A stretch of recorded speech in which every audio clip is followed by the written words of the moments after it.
خروجة عالمية 100% هنا في العاصمة الإدارية الجديدة. يا جماعة أنا جيت وما كنتش متخيل حرفيا الجمال اللي هنا، وده كله فعلا يعني ببلاش الدخول.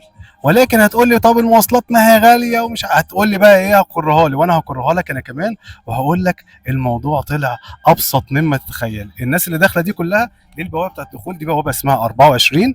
وهقول لك بقى ازاي تيجي اصلا باقل تكلفه. الموضوع طلع بسيط واحنا اللي كنا مصعبين على بعض. شايفين حتى الباصات اهي، الباص واقف اهو، ده هيوديك للمكان اللي هقول لك عليه بقى وكل حاجه. تعالوا بقى ناخد كده جوله في قلب المكان واحكي لك على كل حاجه هنا. طبعا المكان مذهل، انت هنا على النهر الاخضر، يعني حاجه جميله جدا جدا. البرج الايقوني والمونوريل وحاجه كده خيال خيال خيال. تعالوا بقى ايه نكمل. اول ما بتيجي هنا بتدخل من البوابه ديت هتلاقي فيه عندك اللي هي بوابه من البلالين شكلها تحفه جدا. يا جماعه الفعاليات شغاله طوال ايام العيد من الساعه 10 الصبح لحد الساعه 7 مساء. ولكن انت اخرك، اسمع نصيحتي بقى، يعني قبل الساعه 4 ونص تبقى انت لامم نفسك ومتكل على الله.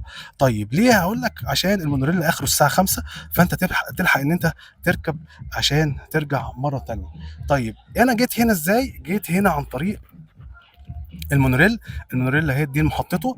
بتنزل فين؟ بتنزل محطه اسمها الفنون والثقافه، وما تنزلش اي محطه تاني عشان طالما انت ايه بتفكر في اللي هو التوفير. خلاص، لان لو نزلت ار1 او ار2 هتضطر ان انت تركب اوبر او تاكسي العاصمه، ودي كلها تكلفه اضافيه. طيب انت بتيجي هنا، اول حاجه بتقابلك على يدك الشمال ده كلها منطقه كيدز اريا. منطقه الكيدز اريا دي كلها اي لعبه فيها لمده ربع ساعه ب 25 جنيه. وكمان لو معاك عدد من الاطفال تقدر ان انت تاخد دفتر كده ب 250 جنيه في 12 لعبه. براحتك بقى ايه، لعب ابنك زي ما هو عايز.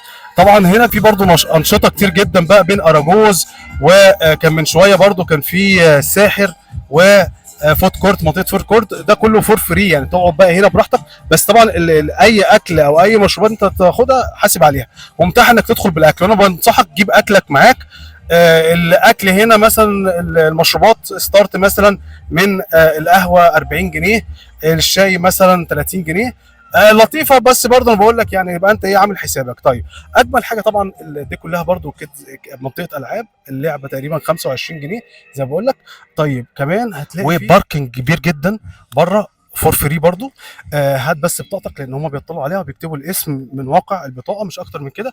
ومتاح المصريين وغير المصريين ان هم يدخلوا المكان المبهج ده. كمان في حمامات نظيفه جدا جدا. تعالوا بقى ايه نتمشى لاحلى حته موجوده هنا، وهي النهر الاخضر. عايز بقول لحضراتكم ان الاشجار هنا بتفكرني جدا جدا باوبن اير مول مدينتي، الخروجه اللي هي العالميه اللي في مدينتي. وطبعا انت ماشي اهو، انا ماشي اهوت معاكم وبتفرج على الجمال اللي هنا في العاصمه الاداريه، وبنتابع مع بعض كرنفال النهر الاخضر المجاني للجميع، مصري او غير مصري.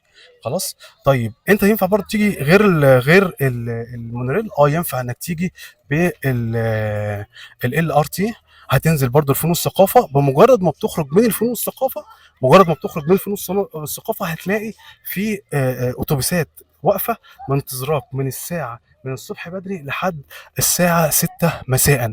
فال ار تي برضو قريب جدا جدا. طب انا لما اخد الفنون والثقافه من المونوريل هتمشي تقريبا 10 دقائق لحد موقف الاتوبيس، وبعد كده تاخد الباص ب 5 جنيه. اتوبيس مكيف كهربائي روعه ب 5 جنيه بس. التعامل حتى مع السواقين محترم قوي قوي، حاجه خيال يا جماعه.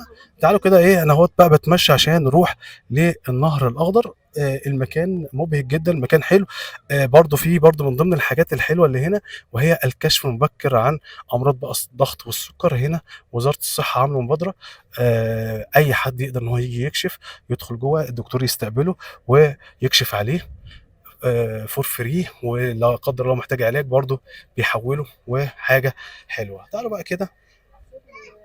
طبعا اللايفات اللي احنا عملناها اليوم السابع كانت كتير جدا جدا. انا بس حبيت ان انا اوريكم حاجه برضو مختلفه شويه، او حاجه اللي احنا حكيناها على اليوم السابع بنقولها لكم مره تانية، لان للاسف النوافير مش شغاله دلوقتي.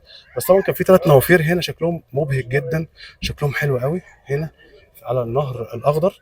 احلى صور تاخدها سواء بقى هنا او تنزل السلم عشان تقف تحت.